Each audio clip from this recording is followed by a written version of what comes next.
60 to 75% of the time that most people would. What do you? What is your experience? What is your? How do I word that? What is the greatest issue that you've experienced with employees, like, and changing? And how long have you been doing that? I've seen the difference even in the last 5 years, 4 years. That's what I mean. Like, I don't know if I'm the right guy because I came on like heavy in 2018, so I've got like 2 years, and then I've got COVID. Right.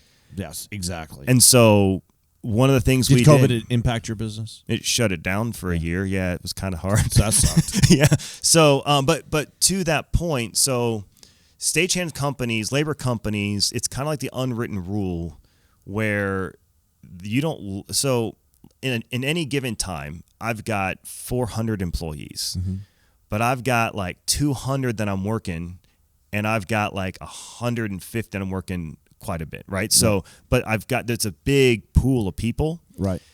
And so generally, and is that nationwide or within the specific states? That's almost all in Oklahoma. Okay.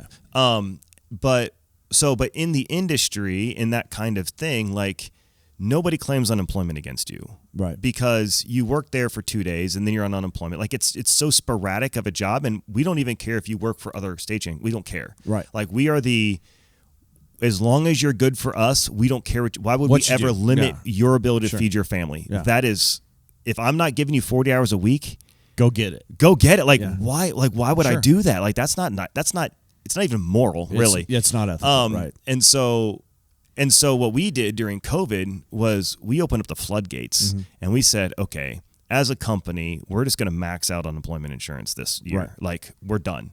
So that hit us for $20,000 in unemployment, right? Insurance, right? Right. But in exchange for that, are the employees that we had that would have starved to death if we didn't allow, didn't just. What I mean is that it's not that we were telling them they couldn't. It's that they wouldn't have, because they're not.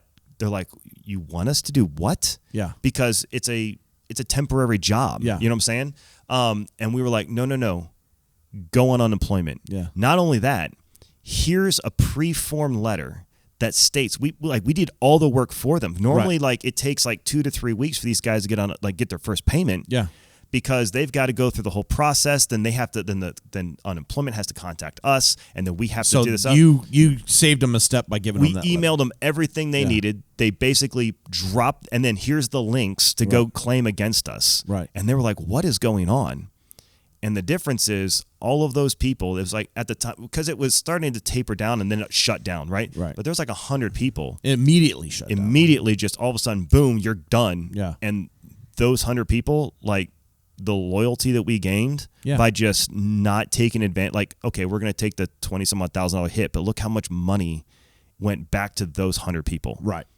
I mean, hundreds of thousands a week. Yeah. You know what I'm saying? Like, it's insane. Yeah. But like, why would we, like, no, like, that's just the cost. And now, because I've got more loyal employees and whatever else, and they see like, well, I can work for that dude over there, but these guys, like, they're not lying when they take care of us. Yeah.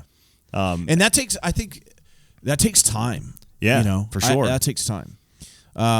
So, I mean, I just recently had an employee that quit, and he went to make more money, but he had called me and said, hey, I'm thinking about staying with you, and it was significantly less that he makes. I'm like, don't. Yeah. I mean, go do what you got to do. And I kind of mentored him and stuff, and I'm like, I'm here for you regardless. If you need to call me. It's funny. That's on both sides, right? Yeah. So ironically, so you look at like I've been diving into Myers-Briggs personality stuff, and so I never, like, I'd taken, like, tests in the military, but they were always general stuff, like the 4 colors or the 5 voices, like that, which are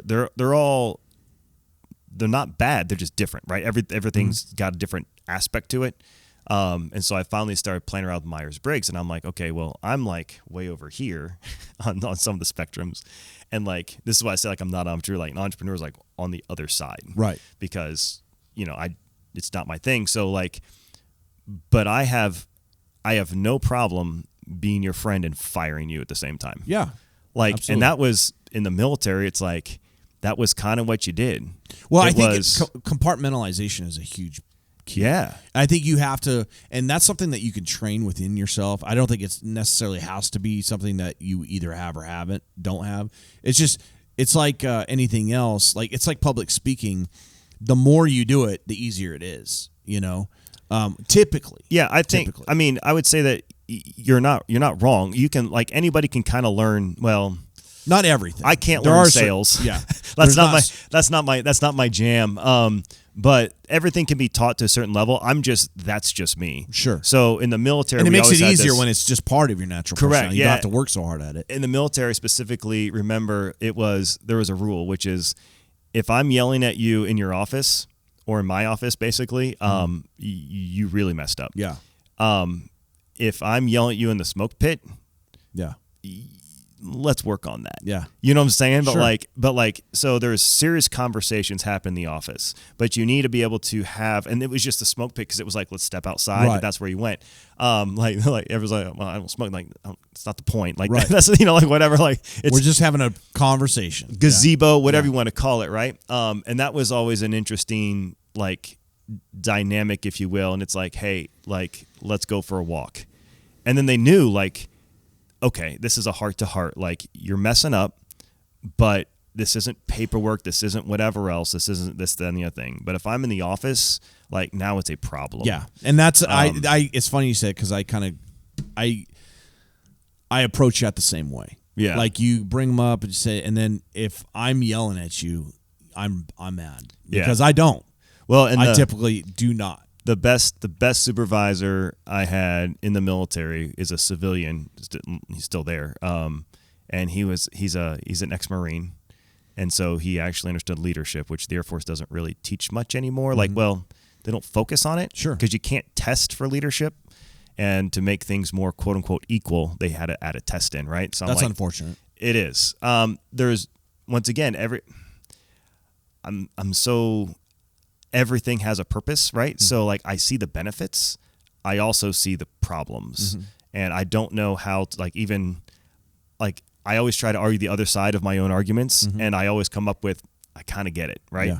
Not saying it's right, not saying it worked out great for me even, but, like, I kind of get it. But, I remember, like, one of the best stories, like, and it's kind of, the story went over into his management style, too. And he's like, yeah, like, I was screwing around in the Marine Corps and, like, basically turned the sergeant's rank upside down on his uniform to make him look like an idiot, right? And then they caught him. Yeah. And I'm going to get this story 10% true, which is all that matters in the military. Yeah, absolutely. And like, they smoked him for, like, 8 straight hours. Wow. Just nonstop. He goes, I was sweating through uniforms. Yeah. And then of course, but now I'm out of uniform because I'm sweaty. Like, yeah. They're beating him down. Scumbag. They're like, working that out of him. Let's go do another 5,000 push-ups kind of thing. And then, like, so he goes, you're tired now? Yeah. Oh, we just got started. So he gets back to the dorms, takes a shower, does whatever else, and then there's a knock on the door, and there's that sergeant with a 12-pack of beer. Yeah. Like, that was work. Yeah. But good job, Marine. Yeah. You know what I'm saying? Like, took it like a man. Like, and he's like, it's worth every second. Absolutely. You know what I'm saying? And I was like, to build that into people. Yeah. And I was like, that's good management. Like, it just is. Yeah. Or leadership, I should say. As the quote on my wall in the Air Force was, management is doing the right things. Leadership's doing what's right. Yeah. That's a great quote. Yeah, it's anonymous. I wish I found the guy. Sure. I'd like to claim it. Yeah, but it's old. But it's older than me, so it's like, yeah, anonymous Kyle Noe. from 1964. Like.